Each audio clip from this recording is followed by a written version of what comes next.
So he says about this idea of the treaty being a partnership, he says it's nonsense. He says, on a plain reading of the treaty document, anything less conducive to the notion of a partnership between the signatories is difficult to imagine. So first up, he says, when you just read the treaty, just read it for yourself. It's impossible to see that it's a partnership. You just can't get it from a plain reading of the treaty. So he goes on, it is therefore necessary to look elsewhere to find what breathes life into this myth. He calls it a myth.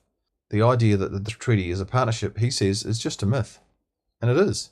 There is much talk among Maori activists, and Chris Luxon, our Prime Minister, and their camp followers. People like Erica Stanford believes this, the Minister of Education. There's a lot of high-ranking National Party MPs who believe this, and because Chris Luxon believes it, they've all got to believe it.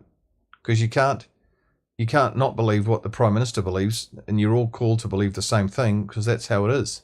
There is much talk among Maori activists and their camp followers that there is a legal authority for the proposition that the treaty document constitutes a partnership. You know what? When you hear activists talking and you hear the Prime Minister talking, you hear MPs talking, they all say, oh, well, it's the courts. The courts have said that it's a partnership. Well, no.